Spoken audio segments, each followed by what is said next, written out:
ಬರೀ 5 ನಿಮಿಷಕ್ಕೆ ಮಾತಾಡಿ ಅಂದ್ರೆ ಕುತ್ಕೊಂಡ್ಬಿಡ್ತಿದ್ದ. ಎಲ್ಲರಿಗೂ ನಮಸ್ಕಾರ. ಶಿವಣ್ಣ ಹ್ಯಾಪಿ ಬರ್ತ್ಡೇ ಎಲ್ಲರ ಪರವಾಗಿ.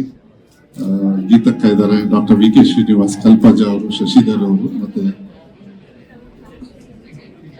ಡಾಕ್ಟರ್ ವಿಜಯ್, ಇಲ್ಲಿ ಬಂದಿರ್ತಕ್ಕಂಥ ಎಲ್ಲ ಸ್ನೇಹಿತರೆ.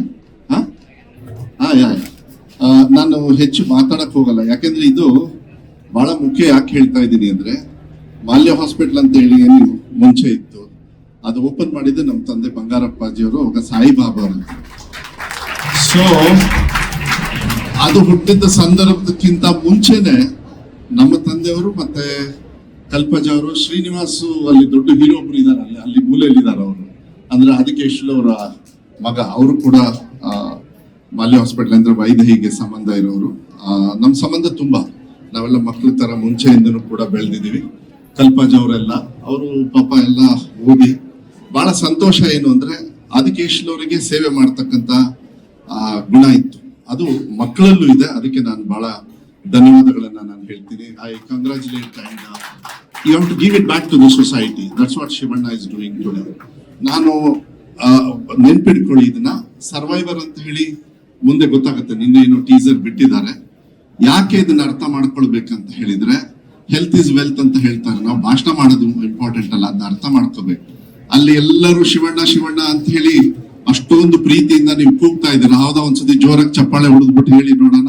ಅಲ್ಲಿ ಹಿಂದೆ ಇರೋರು ಆ ಶಿವಣ್ಣ ಅವ್ರನ್ನ ಆರೋಗ್ಯವನ್ನ ಶಾಶ್ವತವಾಗಿ ನಮ್ ಜೊತೆ ಕೊಡ್ತಕ್ಕಂಥವ್ರು ಯಾರು ಅಂದ್ರೆ ಇದೇ ಮಾಲ್ಯ ಹಾಸ್ಪಿಟಲ್ ಅವರು ಅಂತ ಹೇಳಿ ನಾನು ಹೇಳಲಿಕ್ಕೆ ಇಷ್ಟಪಡ್ತೇನೆ. ಶಿವಣ್ಣ ಅವರಿಗೆ ಸ್ಟೆಂಟ್ ಹಾಕಿದಾಗ ಬ್ರೈನ್ ಅಲ್ಲಿ, ಅವರಿಗೆ ಹಾರ್ಟ್ ಪ್ರಾಬ್ಲಮ್ ಇದ್ದಾಗ, ಬಹಳ ಮುಖ್ಯವಾಗಿ ಮನೋಹರ್ ಅವರು ಕೂಡ ಮೆಸೇಜ್ ಕಳಿಸಿದ್ದಾರೆ.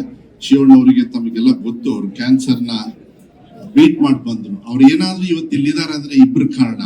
ದೇವ್ರ ಸ್ಥಾನದಲ್ಲಿ ಡಾಕ್ಟರು, ಇನ್ನೊಂದು 50% ಎಲ್ಲ ಫ್ಯಾನ್ಸ್. ಅದಕ್ಕೋಸ್ಕರನೇ ಯಾವಾಗಲೂ ಕೂಡ ಶಾಶ್ವತ ಆಗಿರ್ತಾರೆ. ಸೊ ಏನಾದ್ರೂ ಒಂದು ಮಾಹಿತಿ ಕೊಟ್ಟಾಗ ದಯವಿಟ್ಟು ತಿಳ್ಕೊಳ್ಳಿ, ಮತ್ತೆ ಸೊಸೈಟಿ ಕೊಡ್ಬೇಕು, ಮತ್ತೆ ಸಮಾಜಕ್ಕೆ ಕೊಡ್ಬೇಕು.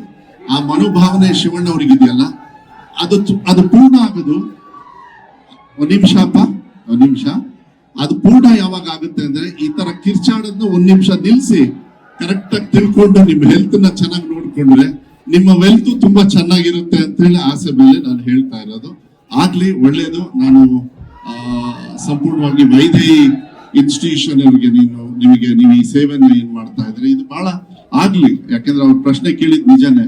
ಶಿವಣ್ಣ ಅಂತ ಹೇಳಿದ್ರೆ ಎಲ್ಲಾ ಫ್ಯಾನ್ಸು ಇಷ್ಟಪಡ್ತಕ್ಕಂತ ಒಬ್ಬ ವ್ಯಕ್ತಿ ಯಾರು ಅಂತ ಹೇಳಿದ್ರೆ ಅದು ಶಿವಣ್ಣ ಅಂತ ಹೇಳಿದ್ರೆ ತಪ್ಪಾಗ್ಲಾರ್ದು. ಸೊ ಇದು ಒಳ್ಳೆ ಕಾರ್ಯಕ್ರಮ, ಒಳ್ಳೇದಾಗ್ಲಿ, ಎಲ್ಲರಿಗೂ ಸಹಾಯ ಆಗ್ಲಿ, ಇಷ್ಟು ಹೇಳಲಿಕ್ಕೆ ಇಷ್ಟಪಡ್ತೀನಿ. ಬಟ್ ಸರ್ವೈವರ್ ನೋಡ್ಬೇಕು ನೀವೆಲ್ಲರೂ ಕೂಡ. ಮುಂದಿನ ದಿನಗಳಲ್ಲಿ ಆದಷ್ಟು ಬೇಗ ಯಾವಾಗ ಗೀತಕ್ಕ ಅವರು, ಶಿವಣ್ಣ ಅವರೆಲ್ಲರೂ ಕೂಡ ಸಾರ್ವಜನಿಕರಿಗೆ ಅದನ್ನ ತೋರಿಸ್ತಕ್ಕಂಥದ್ದು, ಅಲ್ಲಿ ನಿಮಗೆ ಅರ್ಥ ಆಗುತ್ತೆ ಏನು ಜೀವನ ಅಂದ್ರೆ ಏನು, ಆ ಕ್ಷಣ ಅಂದ್ರೆ ಏನು, ಆ ಸೆಕೆಂಡ್ ಅಂದ್ರೆ ಏನು, ಆ ಮಿನಿಟ್ ಅಂದ್ರೆ ಏನು ಅಂತ ಹೇಳಿ. ಸುಮ್ನೆ ಯಾವ್ದೋ ಒಂದು ಅಡ್ವರ್ಟೈಸ್ಮೆಂಟ್ ಮಾಡಿಲ್ಲ. I think Shivanna is gone through that. ಅಂದ್ರೆ ಅವರು ಅನುಭವಿಸಿದಾರೆ ಅವ್ರ ಜೀವನದಲ್ಲಿ, ಅದನ್ನ ಅವ್ರಿಗೆ ಹೊರ ಹಾಕಿದ್ದಾರೆ. ಅದು ಬೇರೆಯವರು ಅನುಭವಿಸಬಾರ್ದು. ಅದನ್ನ ಅವರ ಅನುಭವನ ಅವ್ರ ಹೆಲ್ತ್ಗೆ ಅವರು ಚೆನ್ನಾಗಿ ಇಟ್ಕೊಳ್ಳಿ ಅಂತಕ್ಕಂಥದ್ದು ಹೇಳಿ ಚೆನ್ನಾಗಿ ಮಾಡಿ ಎಲ್ಲರಿಗೂ ಕೊಟ್ಬಿಡಿ. ಇದನ್ನ ಎಲ್ಲರೂ ಹೋಗಿ 25% ನೀವು ಇನ್ನೂ ಏನ್ ಜಾಸ್ತಿ ಕೊಡ್ತಿರೋ ಕೊಡಿ, ನಿಮ್ ಶಕ್ತಿ ಇರಷ್ಟು ಕೊಡಿ, ಮತ್ತೆ ದೇವ್ರು ನಿಮಗೆ ಜಾಸ್ತಿ ಕೊಡ್ತಾನೆ ಅಂತ ಹೇಳಿ ವೈದ್ಯವ್ರಿಗೆ ಹೇಳಿ, ನಾನು ಡಾಕ್ಟರ್ ವಿ.ಕೆ. ಶ್ರೀನಿವಾಸ್ ಅವರು, ನಮ್ಮ ತಂದೆ ತಾಯಿಯವರು, ಮತ್ತೆ ಡಾಕ್ಟರ್ ರಾಜ್ಕುಮಾರ್ ಅವ್ರಿಗೆ ಕೂಡ ನೆನ್ಪಿಟ್ಕೊಳ್ಳಿ. ಡಾಕ್ಟರ್ ರಾಜ್ಕುಮಾರ್ ಅವರು, ಅಪ್ಪಾಜಿಯವರು ಕಾಡಿಗೆ ಹೋಗಿ ಬಂದ್ರಲ್ಲ, ಬಂದಾದ್ಮೇಲೆ ಒಂದು ಹಾಸ್ಪಿಟ್ಲಿಗೆ ಹೋಗ್ತಾರೆ. ಅದು ಯಾವ್ದು ಅಂದ್ರೆ ಮಾಲ್ಯ ಹಾಸ್ಪಿಟ್ಲು. ಅವಾಗ ವಿ.ಕೆ. ಶ್ರೀನಿವಾಸ್ ಅವರು ಮತ್ತೆ ನಮ್ಮ ಆದಿಕೇಶ್ವರ ಅವರು ಮತ್ತೆ ಅವರೆಲ್ಲ ಮಕ್ಕಳು ಕೂಡ ಅಪ್ಪಾಜಿನ, ಅಂದ್ರೆ ನಾವೆಲ್ಲರೂ ಅಪ್ಪಾಜಿ ಅಂತ ಹೇಳ್ತೀವಿ, ಡಾಕ್ಟರ್ ರಾಜ್ಕುಮಾರ್ ಅವ್ರನ್ನ ಪರ್ಸನಲ್ ಆಗಿ ಬಂದು ಅವ್ರನ್ನ ಹೆಲ್ತ್ ಎಲ್ಲ ಚೆಕ್ಅಪ್ ಮಾಡಿರ್ತಕ್ಕಂಥದ್ದು. ಅವಾಗ ಪಾರ್ವತಮ್ಮರು ಕೂಡ ಇದ್ರು ಅವತ್ತು ಆ ದಿವಸದಲ್ಲಿ. ಅಂದ್ರೆ ಇದೆಲ್ಲ ನೆನಪು ನಮ್ಗೆ, ಯಾಕೆಂದ್ರೆ ನಾವ್ ಯಾರಿಗೆ ಏನ್ ಬೇಕಾದ್ರೆ ಸಹಾಯ ಮಾಡ್ಬೋದು, ಆದ್ರೆ ಏನಾದ್ರೂ ಒಂದು ಒಳ್ಳೆ ದಾನ ಮಾಡ್ಬೇಕಂದ್ರೆ ಅದು ಆರೋಗ್ಯ ದಾನ ಮಾಡ್ಬೇಕಾಗ್ತದೆ. ಅದನ್ನ ತಿಳುವಳಿಕೆಯನ್ನ ಕೊಡ್ಬೇಕಾಗತ್ತೆ. ಅದನ್ನ ವೈದ್ಯರಿಂದ ಆಗಿದೆ, ತುಂಬಾ ಚೆನ್ನಾಗಿ ಆಗ್ಲಿ.